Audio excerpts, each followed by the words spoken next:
दोस्तों नमस्कार, आप सभी का स्वागत है हमारे यूट्यूब चैनल पे। दोस्तों आज ये जीएस का लेक्चर नंबर 10 है। 9 लेक्चर हम आपको दे चुके हैं। अगर आपने नहीं देखा है तो आप प्लीज़ प्लेलिस्ट को विजिट कर लें।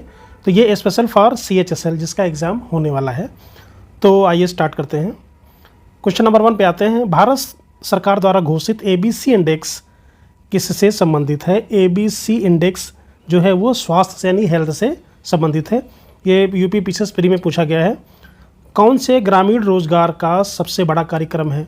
तो आपको पता है कि जो मनरेगा जो है वो सबसे बड़ा कार्यक्रम है रोजगार का। कौन लॉरेंज वक्र द्वारा मापा जाता है? तो जो आय की जो विषमता है, ठीक, उसको हम लॉरेंज वक्र द्वारा मापते हैं। निम्नलिखित में से भारत में गरीबी रेखा का निर्धारण कौन करता है? तो नीति आयोग करता है। पहले योजना आयोग करता था।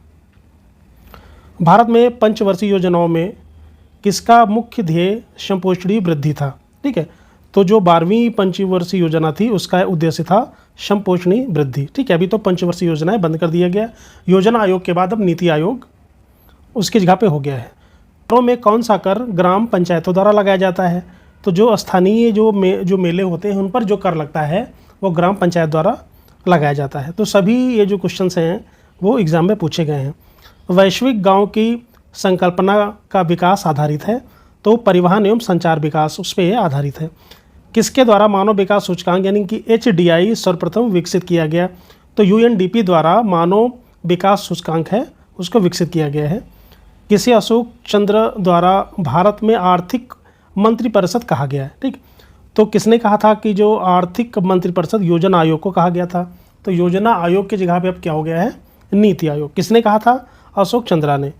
पारिस्थितिकी तंत्र में किसमें प्रजाति विविधता सापेक्षता काफ़ी अधिक होती है? तो जो उष्ण कटिबंधीय वर्षा वन होते हैं उसमें जो विविधता होती है, सापेक्षता काफ़ी अधिक होती है। उष्ण कटिबंधीय वर्षा वन। ग्रीन पीस इंटरनेशनल का जो मुख्यालय है वो एम्स्टर्डम में है। विश्व जैव विविधता दिवस 22 मई को मनाया जाता है।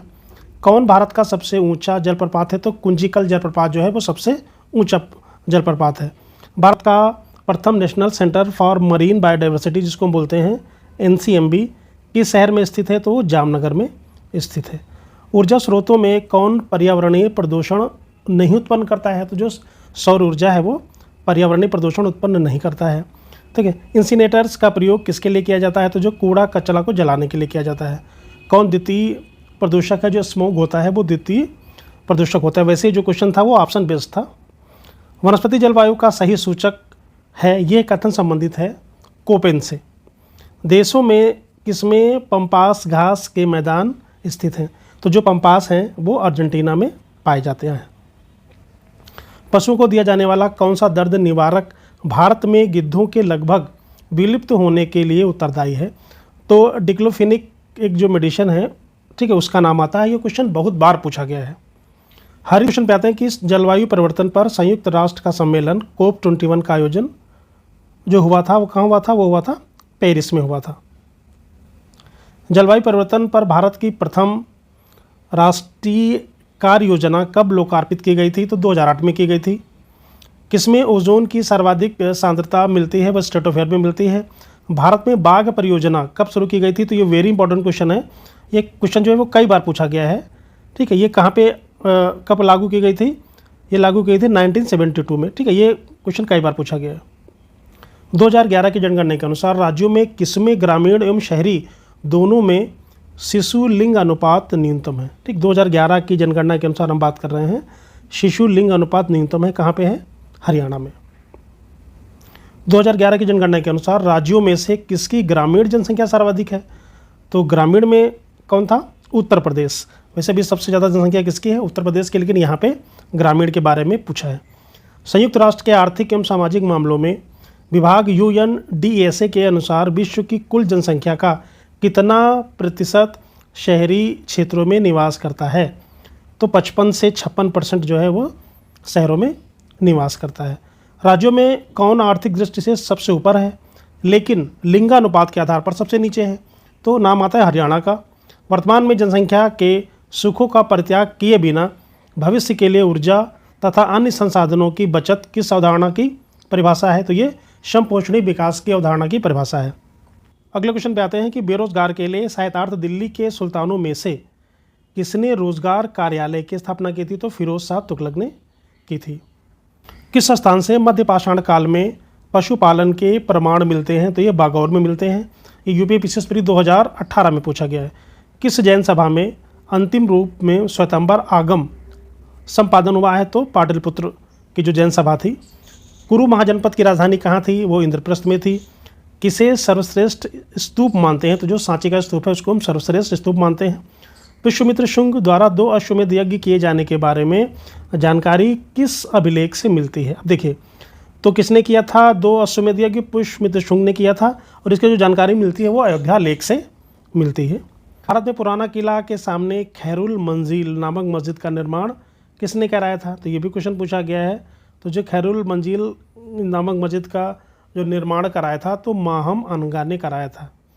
अगले क्वेश्चन पे आते हैं।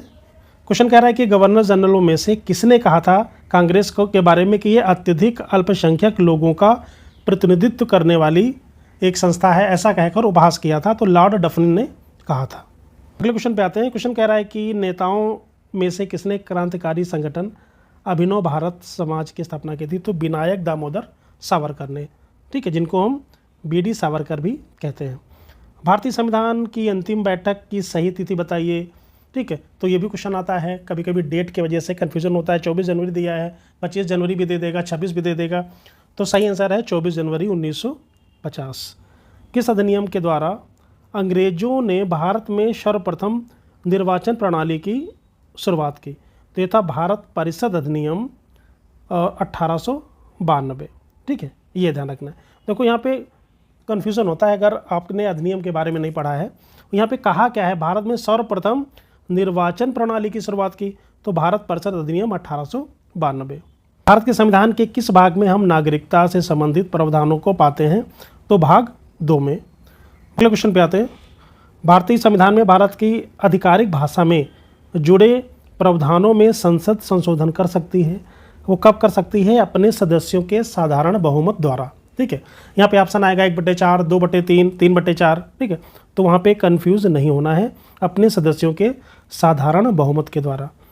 बिना अनुमति के कितने दिन संसद से अनुपस्थित रहने पर किसी सांसद को अयोग्य घोषित किया जा सकता है?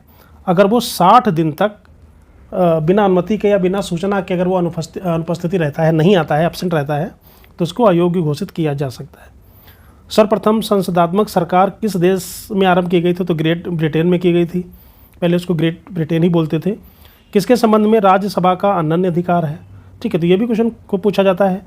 एक नई अखिल भारतीय सेवा के सृजन हेतु संतुष्टि करना, ये इसका एक बहुत बड़ा अधिकार है, इसके पास नहीं, अनन्य अधिकार है। किसे भंग नहीं किया जा सकता पर समाप्त किया जा सकता है? तो विधान परिषद को समाप्त किया जा सकता है लेकिन भंग नहीं किया जा सकता। सरकारिया आयोग का जो संबंध है केंद्र राज्य से रिलेटेड है ये। नीति आयोग का प्रथम उपाध्यक्ष यानी उपसभापति कौन था? अरविंद पनगड़िया। एक संविधानोत्तर संस्था है नीति आयोग। यही क्वेश्चन पहले आता था, योजना आयोग के लिए आता था, ठीक है, तब ऑप्शन में योजना आयोग आता था। भारतीय न्यायिक व्यवस्था में जब जनहित याचिका को शामिल किया गया उस समय भारत के मुख्य न्यायाधीश कौन थे? ठीक, ये भी क्वेश्चन को पूछा जाता है।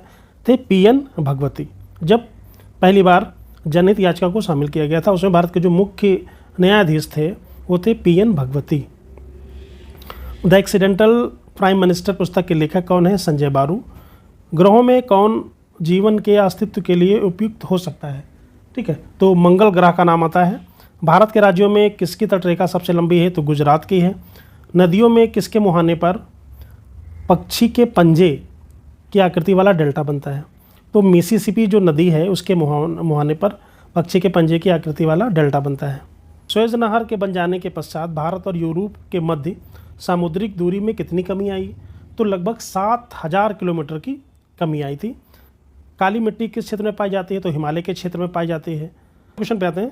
क्वेश्चन कह रहा है कि भारत के विभिन्न क्षेत्रों में उत्पादित सुल्ताना, गुलाबी और काली चंपा प्रमुख फलों में किसकी किस्में हैं? तो ये जो भी है ये सभी अंगूर की किस्में हैं, गुलाबी, सुल्ताना और काली चंपा। कौन सा राज्य इलायची एवं काली मिर्च का सबसे बड़ा उत्पादक है? तो केरला है। राज्यों में कौन सड़कों की लंबाई में भारत में प्रथम पायदान पर है? तो महाराष्ट्र। इसका भी एक बार आप करंट जो डेटा है वो देख लीजिएगा। मैकमोहन रेखा सीमा रेखा बनाती है भारत और चीन के बीच। तो दोस्तों आशा करता हूँ कि वीडियो आपको अच्छा लगा होगा। प्लीज़ लाइक शेयर और सब्सक्राइब ज़रूर करें। Thank you very much.